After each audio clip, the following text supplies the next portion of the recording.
Hello and welcome to this new Football Manager series where I'll be managing different clubs, the most exciting clubs across Europe, and seeing if I can win leagues and Champions Leagues with them. So I've started with Borussia Dortmund, one of my favourite teams, and the aim is to win the Champions League with them, which I've not done since 1997, and try to win the league again, which I haven't done since Jurgen Klopp, I think.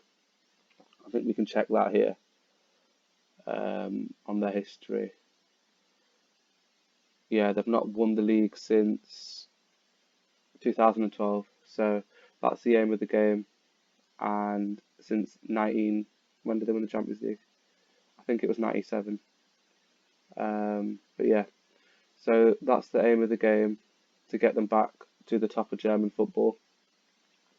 I've sort of done all the transfers already, um, but I'll go through the philosophies of the club and what they want me to do and the expectations first, and then go into the sort of the tactics and the transfers after.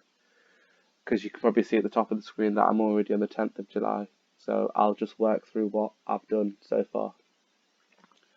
Um, so the philosophies that the board are after are to play attacking football and sign young players, which is something that I'm happy to do. It's something that I sort of naturally do in the game anyway. Try and sign young players for not sort of cheaper values, let them grow and then potentially sell them on for a bigger value or get a better player than you sort of started off with. And playing attacking football is is something that I also do on the game. To be honest, I play it sort of normally play a 4-2-3-1, but I'll go into that after when I start talking about the tactics. So, in terms of the expectations, the board want me to qualify for the Champions League. I think before I even made the transfers, Dortmund are probably the second strongest side in the country, behind Bayern, obviously. So I think it's quite reasonable expectation. They want us to get to the Champions League quarter final, which is quite difficult depending on the group stage. Hopefully, get an easy draw, and a half decent last 16 draw. Sorry, yeah, last 16. Um, and reach the final of the cup, the German Cup. I think that's reasonable as long as we don't sort of draw Bayern Munich early away because they are really strong. That's the problem at the moment. But I think in the next couple of years, if players like Sancho and Brandt can develop, and Haaland can go toe to toe to Bayern Munich, and by the end of the 21-22 season, they want us to win the Bundesliga, which I think is definitely doable. Um, just have a quick look at Bayern Munich.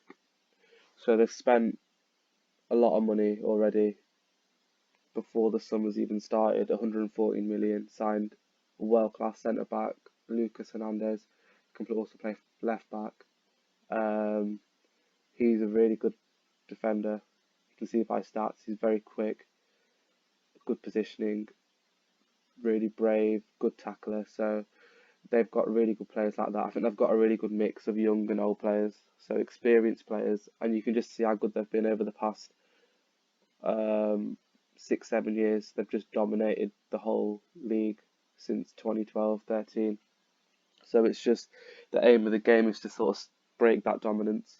Um, it's going to be difficult because if you have a look at their side, they've got a really strong side. They've got sort of your older guard like your Boatengs, your um, Manuel Neuers, Mullers, those sorts of players, Lewandowski's, Thiago's, but they've also got younger players now like Pavard, Kimmich. Alaba's such a good player. I know he's not that young anymore, but he's probably the best left back on the game with Andy Robertson.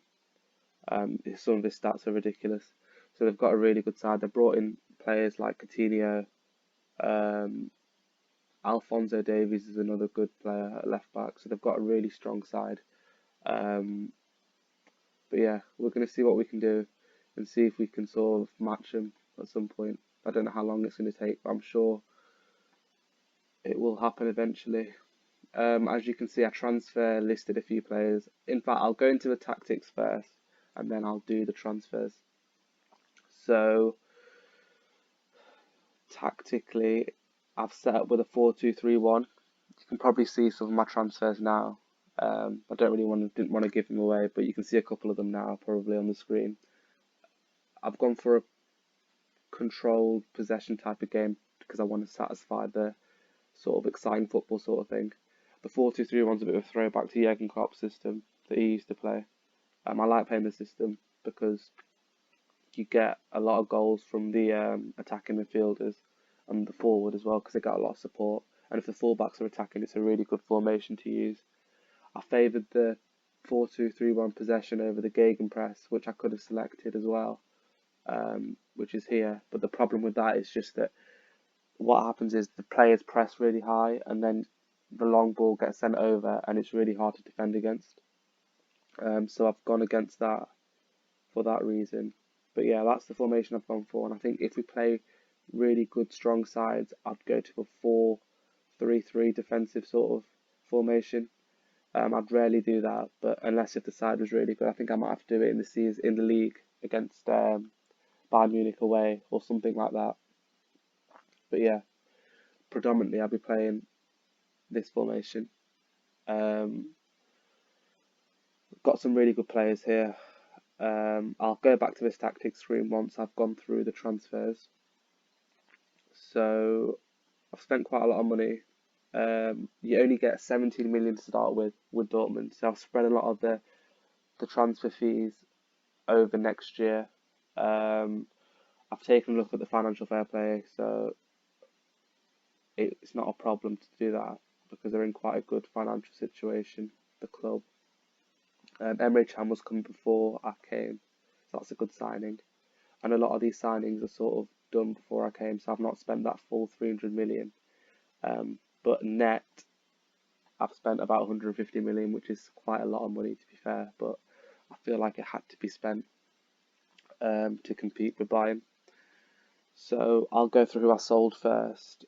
The problem that I had was that the side had a lot of left wingers. So you had Sancho, Brandt, Torgan Hazard, and they were all left-sided. Even Marco Reus is a left-sided winger naturally. So I sort of had to get rid of one left-sided player. I didn't really want to get rid of Sancho and Brandt because they're so good. If you have a look at the stats of Sancho, he's just absolutely rapid. And he's just going to grow into one of the best players in the world. You can see by his potential. It's the same with Brandt, really. Technically, he's probably a better player than Sancho, but he's not as quick. If I can find him, he's just here. But a really good player. Technique 17. He's only 23 years old. He's got a really good first touch. So he's going to be a cracking player. I've not liked that already. He has a preference to play for FC Bayern. So that could be a problem. But yeah, really good young players. If they stay with us, I think we could be on to something. Because if you have a look at the side, it's a really young side. Haaland up front is going to be phenomenal. He's one of the reasons why I picked him and Sancho were the reasons why really I picked Dortmund. He's at the age of 18. He's got 18 finishing, which is absolutely crazy. His pace is 18. I think he's just going to be a bit of a joke, to be honest. He's already worth 37.5 million. And I don't think, he does have a minimum fee release clause, so I think I'll be extending his contract at some point because I don't want him to go because he is that good.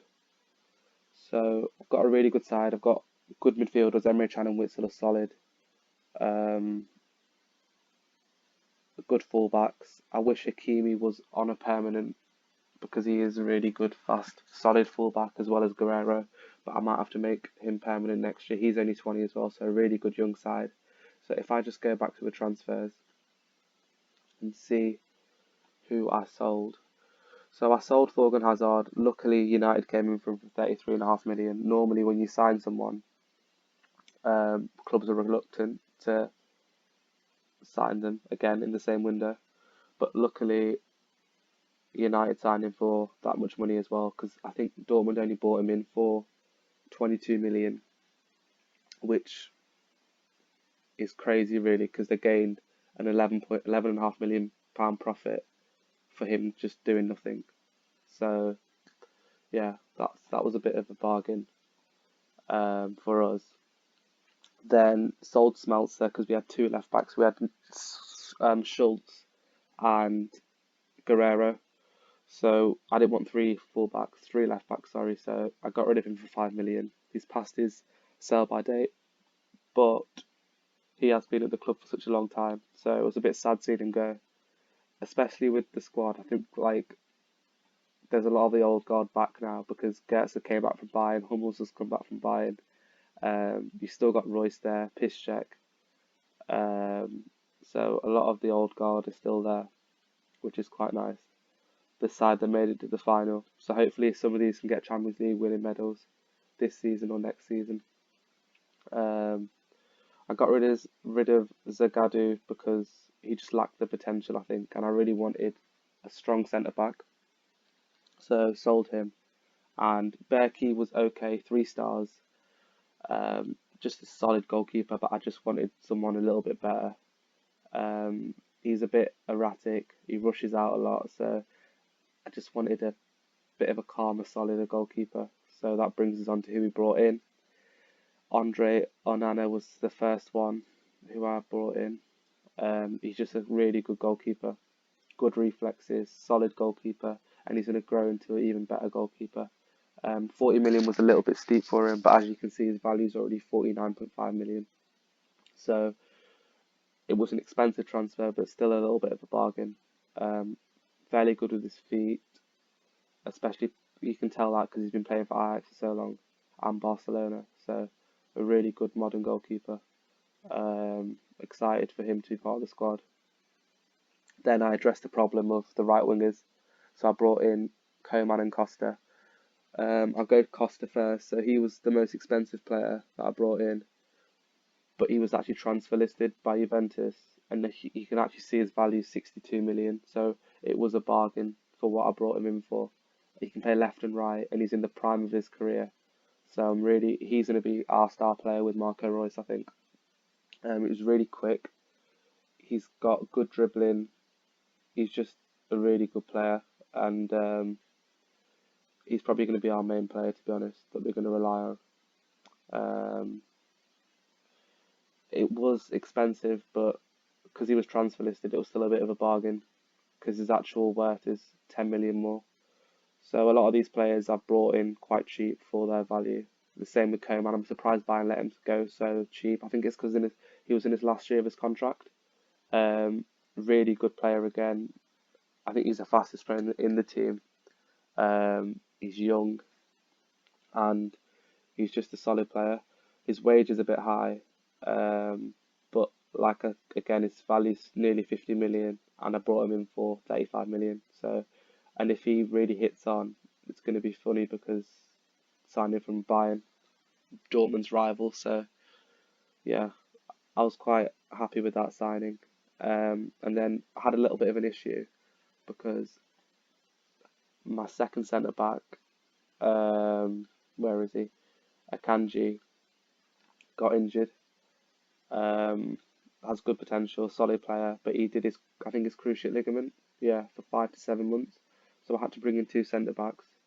Luckily, the scout recommended signing Regani, who was in the last year of his contract, for 7.5 million, which is an absolute steal. His value is already 14.5 million, so that was a bargain. He's really quick for a centre back, so he suits our system well. Fairly good with his feet. Just a solid centre back, so he's going to be our third choice centre back. And then the man to joy, Hummels at the back. This was really expensive, and I didn't want to spend that much money, but the thing is, he had a release clause, and he is really young, so I thought it was justifiable. And he's going to be the core member of the defence for the next however long we keep him for, because he's that good. He's just an absolute unit as well of a player. Like his determination stats, leadership, aggression, teamwork, marking, strength, natural fitness, all the things you want from a centre back. Brings the ball out of defence, is like what he is. So really good player. Probably paid what he was worth at the time, but I can see his value going up. Um, really solid player. And then finally, um, this was probably my funnest transfer is Alfredo Morales. So I needed cover for Haaland because there's only one striker in the team at the moment, and I saw his name and I just thought I really like watching him play in real life, and I just was really interested to see what he's like in the game. Hopefully, he doesn't get too many red cards. I can control him more than Steven Gerrard does.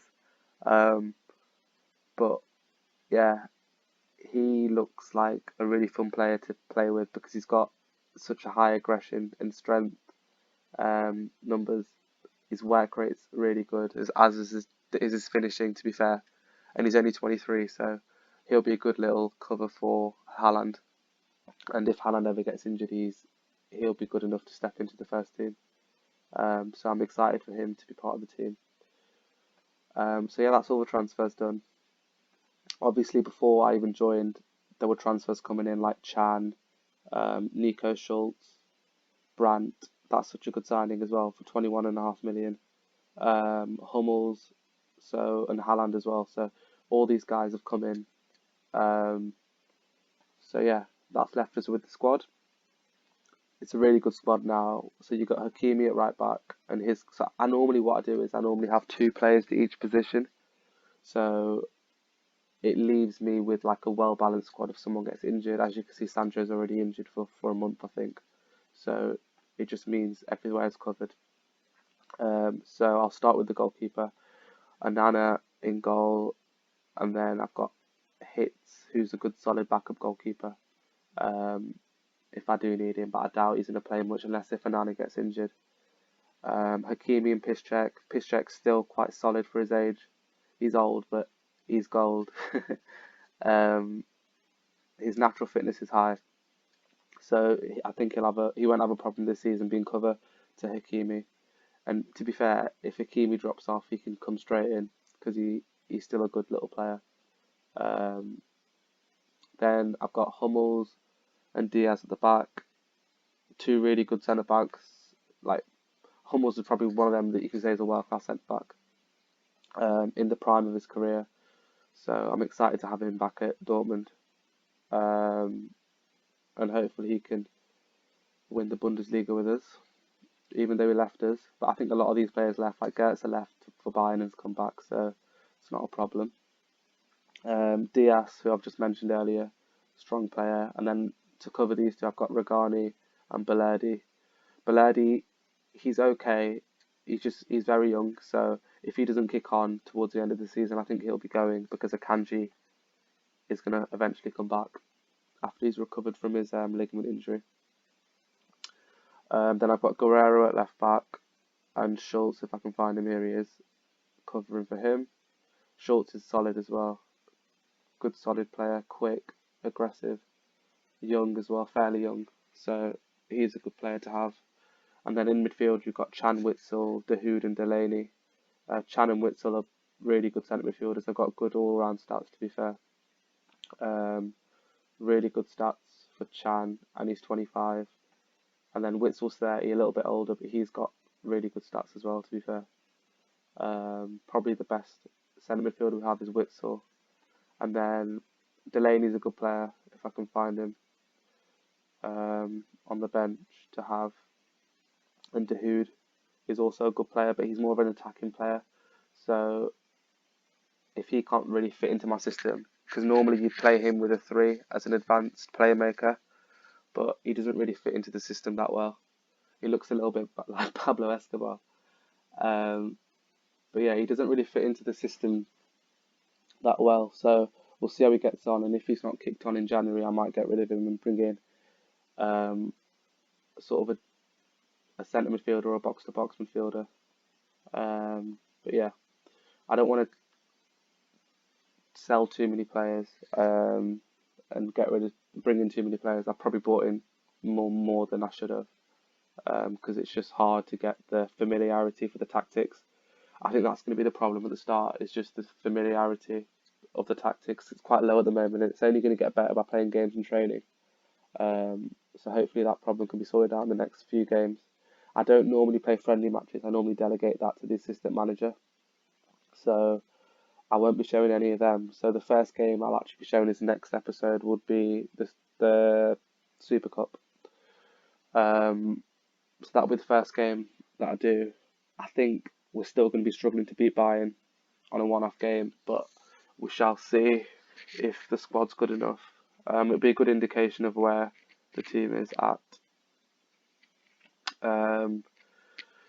So behind Haaland, I've got Royce and Goetze. Goetze is still a good, solid player. He's quite young as well. I thought he was a bit older. He's only 27.